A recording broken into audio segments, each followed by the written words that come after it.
بسم الله الرحمن الرحيم الحمد لله رب العالمين والصلاة والسلام على رسوله الكريم وعلى آله وأصحابه وسلم تسليما كثيرا وأشهد أن لا إله إلا الله وحده لا شريك له وأشهد أن محمدا عبده ورسوله ثم أما بعد. We want to apologize for the delay. Hasbunallah wa ni'mal wakil. Allah is enough sufficient as a guardian and protector. Wala hawla wala quwwata illa billah. And things only happen by the power and permission of Allah subhanahu wa ta'ala. I would like to apologize again for the delay, as people have been waiting patiently, and the time is changing in all of our localities for the prayer, for the salat, so we have been put a little bit delayed in that regard. Inshallah, we hope that the next class will move from 8 o'clock to 8:45, which is the time now, 8 o'clock to 8:45. We'll move the time, inshallah ta'ala, to 6:30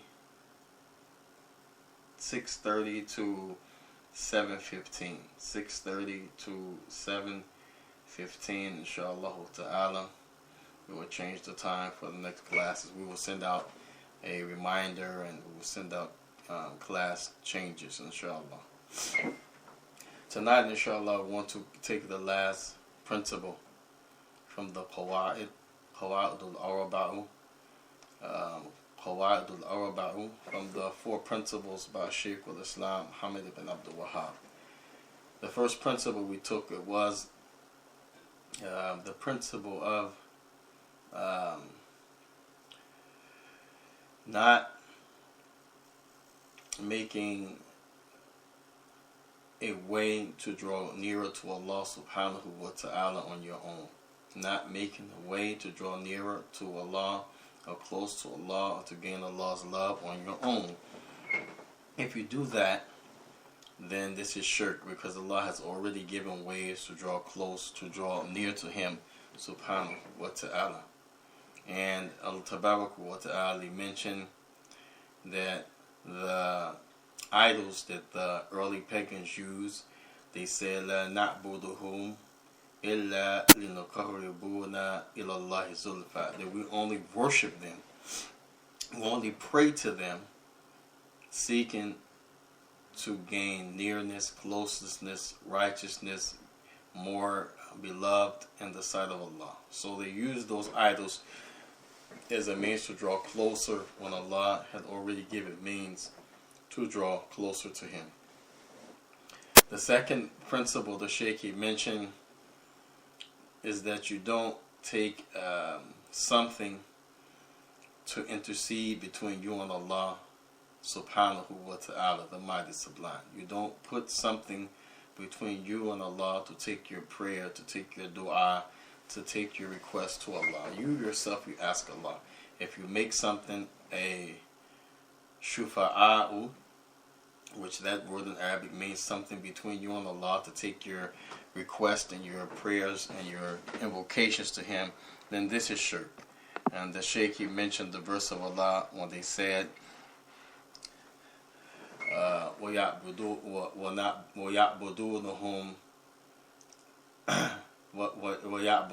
مِن دُونِ اللَّهِ مَا لَمْ يضره ويعبدون من دون الله ما لا يضرهم ولا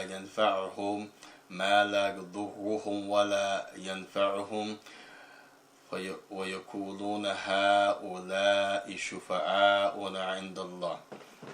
So here Allah subhanahu wa ta'ala said that they worship other than Allah, meaning by asking that thing to be a mediator or to be a middle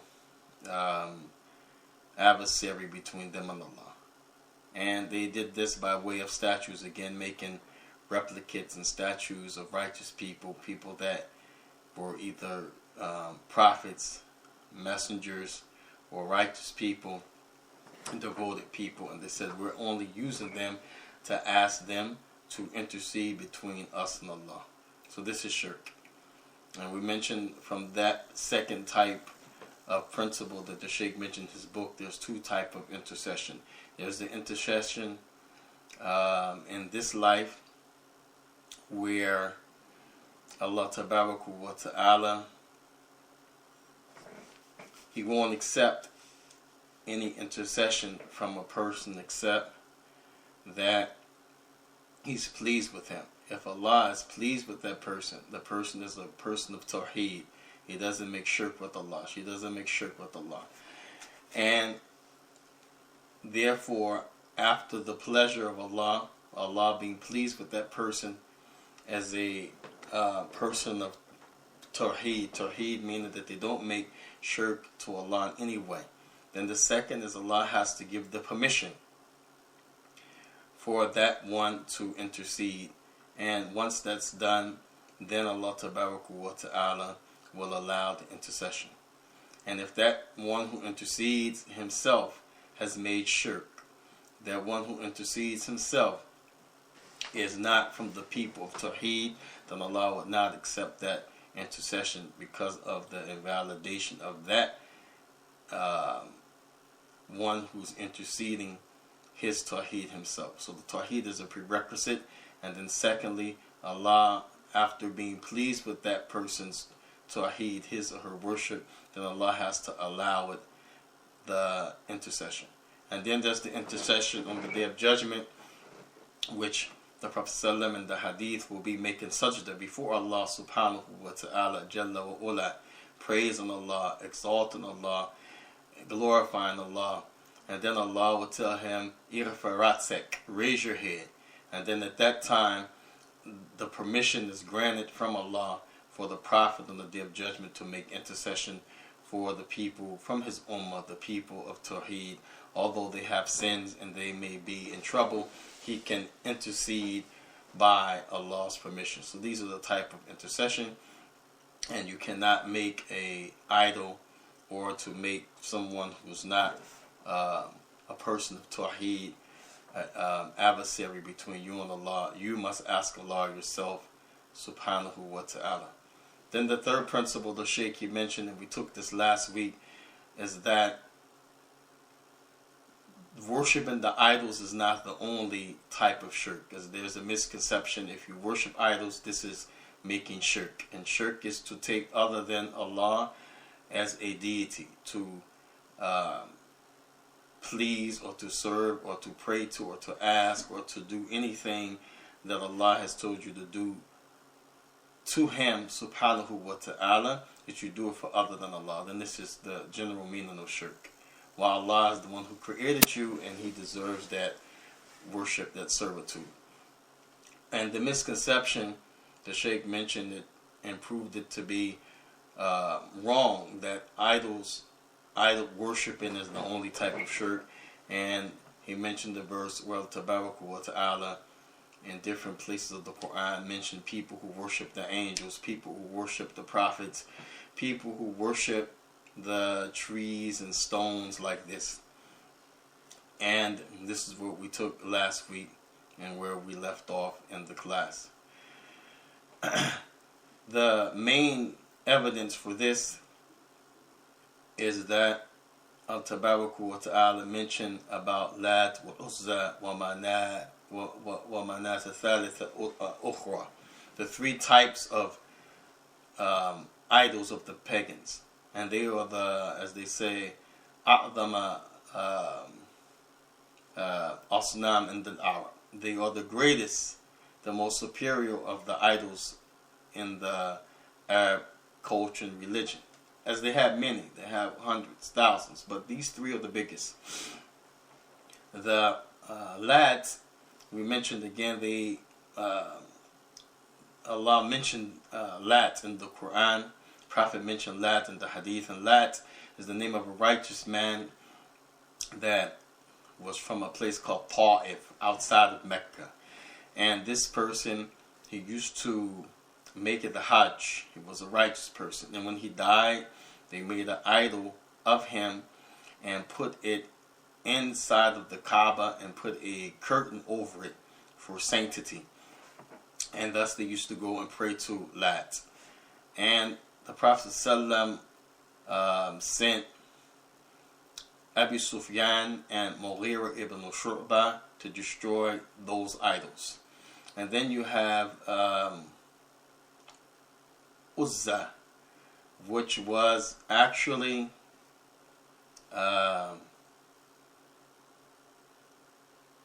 tree. And the shaitan used to speak from behind this tree, and the people thought it was the tree that was doing the speaking. So they would go and make requests to this tree, thinking that the tree spoke and could hear them, but actually the shaitan was the one speaking in order to get the people to worship the tree. And the Prophet ﷺ sent Khalid ibn Walid to kill this, to destroy this idol that they made of this particular idol that they made out of wood. He sent him to break it. And then there was Manat, which the second idol was somewhere between Mecca and Ta'if, as the first one was in Ta'if, the second was between Ta'if and Mecca, and the third one, named Manat, it was between Mecca and Medina, near Uhud, near Mount Uhud. And this one was a tree that they used to seek blessings from. They used to, the people, when they were going to make the Hajj, coming from Yemen, they would hang their weapons on this tree, on the branch of this tree, and they would rub the tree, seeking some special blessings. And the Prophet ﷺ, when the Muslims entered Islam, some from the new Muslims, they were going to the Battle of Hunayn.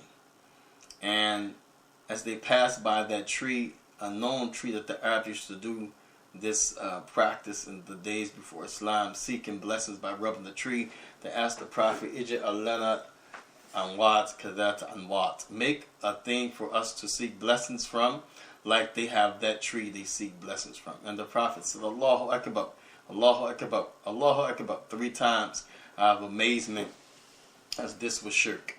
But they were new Muslims, they didn't know.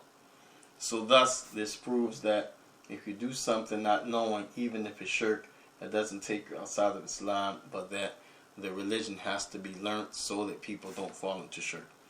And the Prophet ﷺ sent Ali ibn Abi Talib to break those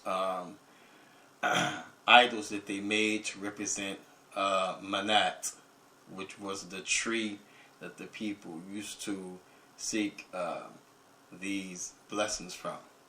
So all of these idols represented these great things that they used to do, or great people, righteous people, and they were broken by the command of the Prophet ﷺ.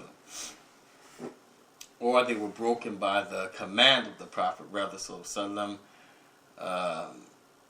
by those Sahaba that we mentioned. That was broken by Abu Sufyan and Mughira ibn Shu'bah, those idols. Uzza was broken by Khalid ibn Walid, and Manat was broken by Ali ibn Abi Talib. After that, the last point from the 4 principles is that al-mushrikun fi zamanina aqlab fi shirk min al-mushrikun min al-mushrikin al-walim. That the people of shirk today, they are more steeped in their shirk than the people of the past. The people of the past had less shirk than the people of today. Although they are both considered people of shirk, the shirk is more prevalent in the people today of shirk than the people of the past. And one of the points that Shaykh uses from the Quran, one of the references, is that those people from the mushrikeen of the early pagans, going back to the early Arabs, they used to make shirk with Allah fi shita. When things were difficult, they will make shirk with Allah. Wa fi raqa. And when things were nice and easy, then they wouldn't make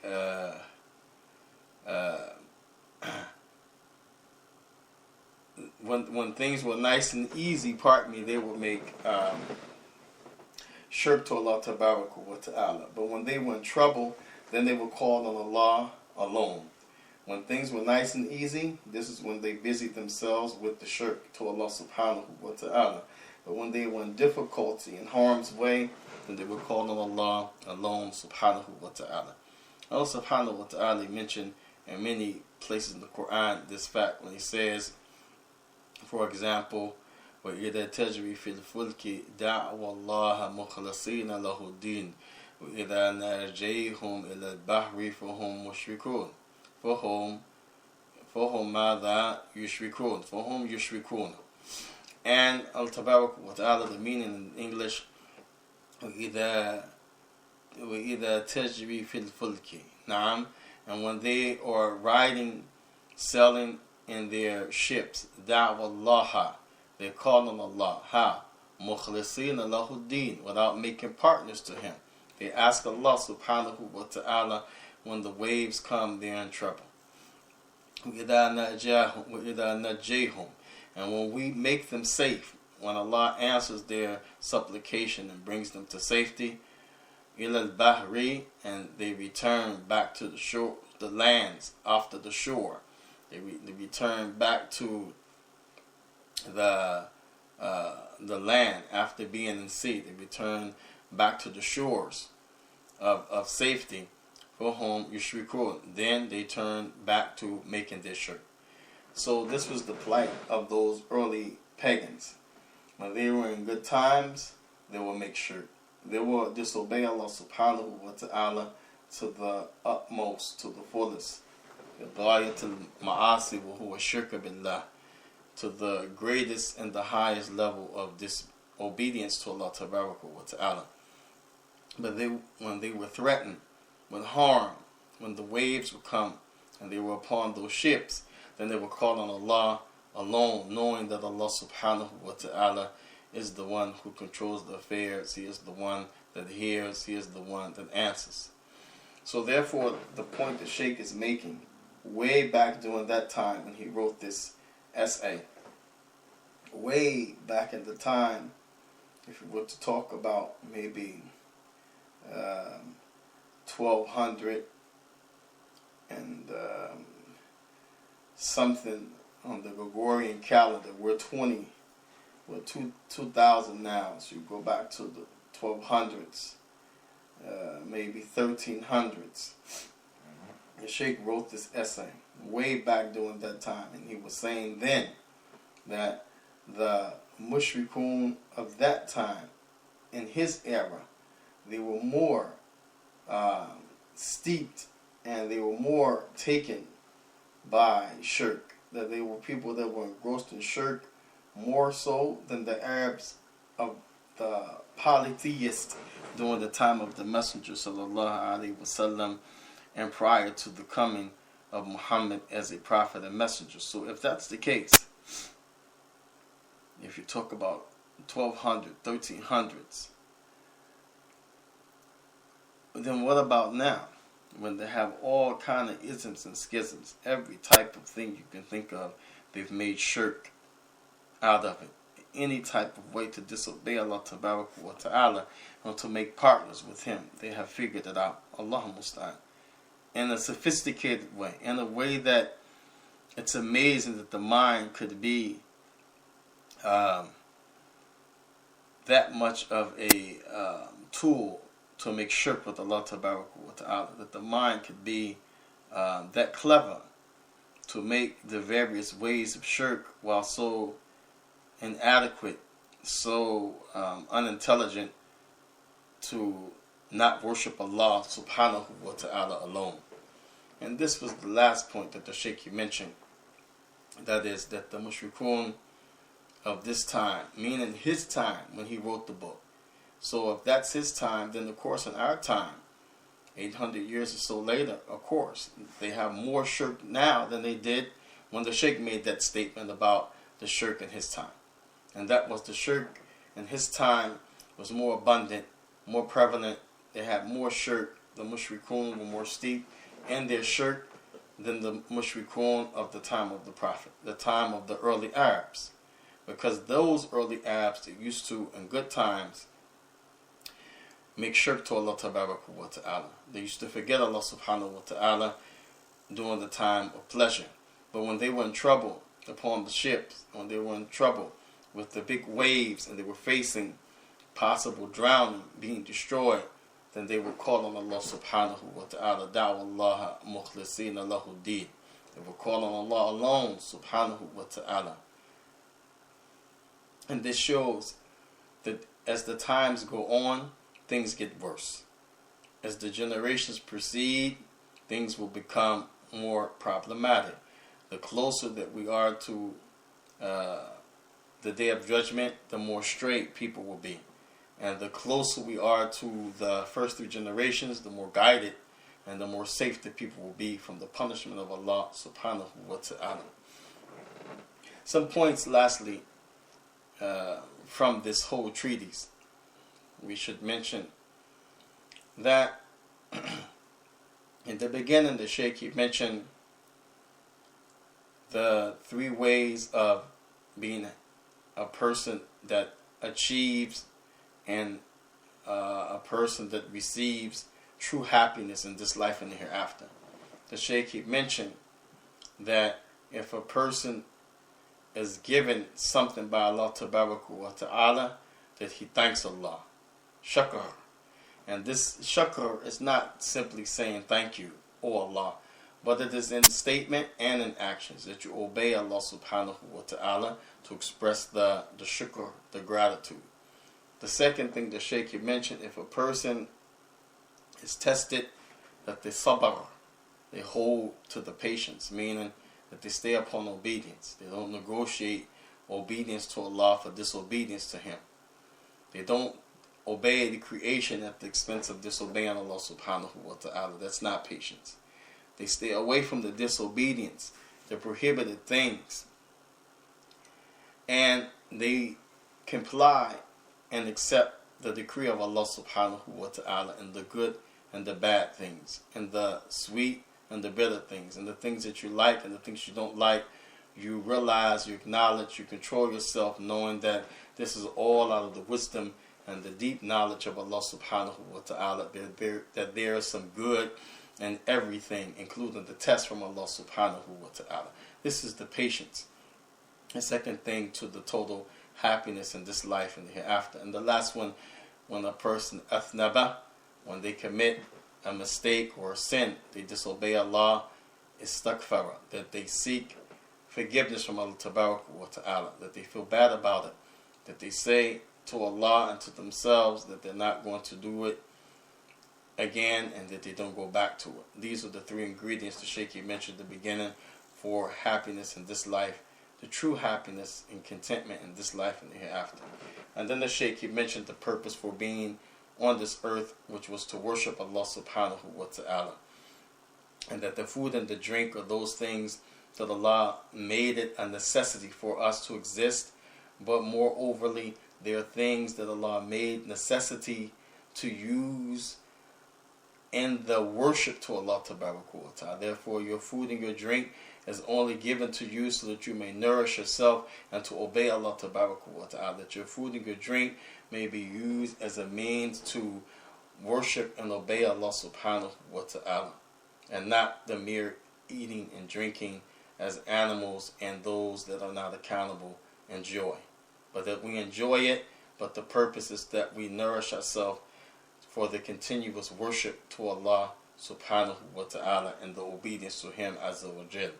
And then the Shaykh mentioned this is the way of Ibrahim to follow the worship of Allah Tabaraka wa Ta'ala, to leave off all of the shirk to Allah in every way. And then he mentioned the 3 principles that we covered, and that was that the ways of shirk are many, and unless a person knows these ways of shirk, he or she will fall into it.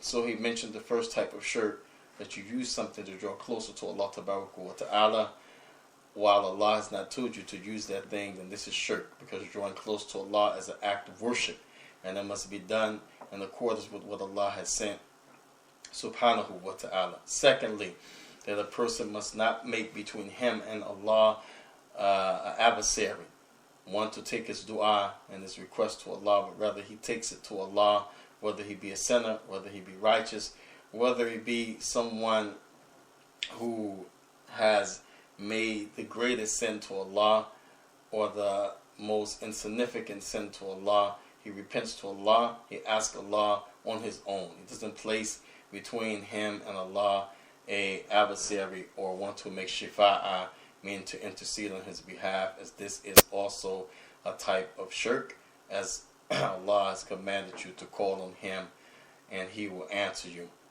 And then the third one from the 4 principles the Shaykh mentioned is that the people don't make shirk only with idol worship, but some of them worship angels, some of them worship prophets, some of them worship righteous people, some of them worship that which is the sun, the moon, some of them worship that which is stone and that which is trees, wood, like this. And the Shaykh proved that these are the different types of shirk from the Book of Allah and the Sunnah of His Messenger. And then lastly, the fourth and last principle that we took today, that the pagans, the mushrikun, the people of shirk during that time, were more prominent and more steeped in their shirk than those of the early Arabs, as the early Arabs used to only make shirk in the times that were leisure and enjoyment, but when they were in trouble they would call on Allah alone, whereas the mushrikun of the time when the Shaykh authored the book, during his time, they made shirk whether it was good times or bad times, whether they were in leisure or in trouble. They would make shirk all the time in any way that they could. And this was the 4 principles, Qawaid Arbaa, by the Shaykh Muhammad ibn Abdul Wahhab, rahimahullah ta'ala. And we take lastly some points. One of them is that the Prophet ﷺ, he said, "Man tashabbaha biqawmin fahuwa minhum." Whoever imitates the people, then you are like those people. So if you make shirk in any of the ways that the people make shirk, then this is shirk by default, because you imitate them. If you do the action, then you become like them. The ruling becomes for you just as the ruling is for those people.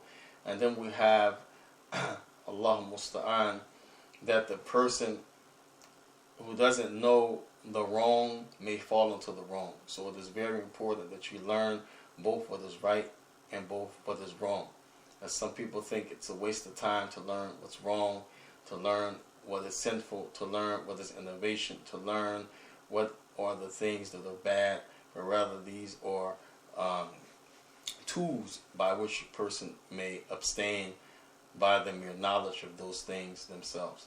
And lastly, Allah Tabaraka wa Ta'ala has clearly made it a case that each time people become worse, each generation people become further and further away from the guidance of Allah Tabaraka wa Ta'ala.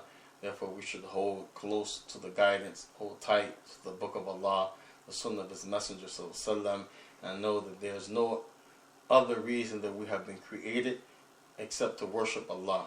And there is no worship except with the Tawheed, that you leave all of the issues of shirk, all of the issues of disbelief, all of the issues of innovation to the side.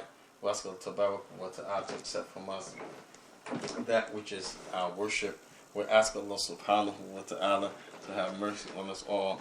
We ask Allah subhanahu wa ta'ala to write for us a good reward in this segment of the book Al-Qawaid Arbaa Cls, the 4 principles written by our Shaykh Muhammad ibn Abdul Wahhab ibn Sulaiman at-Tamimi al-Najj rahimahullah ta'ala. And we ask Allah subhanahu wa ta'ala that He bless the Shaykh for his contribution, and that the Shaykh be forgiven for any shortcomings that he may have had And Allah Tabarak wa Ta'ala raised him on the day of judgment with those people of the Tawheed, with those prophets and messengers, those who Allah Tabarak wa Ta'ala sent to inform the people of the worship to him alone. Wa sallallahu wa sallam wa baraka ala rasulihi al-kareem wa ala alihi wa ashabihi wa sallama tasliman kathira. And inshallah Tabarak wa Ta'ala, as we said in the class on Wednesday, we hope to start the class, inshallah tabarak wa ta'ala, at 6:30 and to stop the class around 7:15 or so, inshallah ta'ala, p.m. as the times are changing. Inshallah, we'll send out a reminder for that, inshallah ta'ala. Any questions? The floor is open.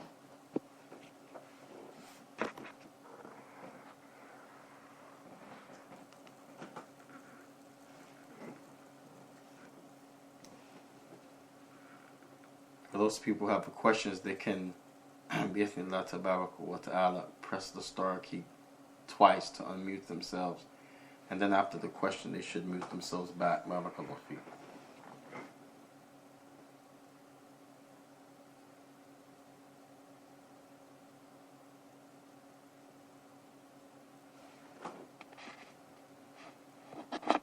وصلى الله وسلم وبارك على رسوله الكريم وعلى آله وصحبه وسلم تسليما كثيرا.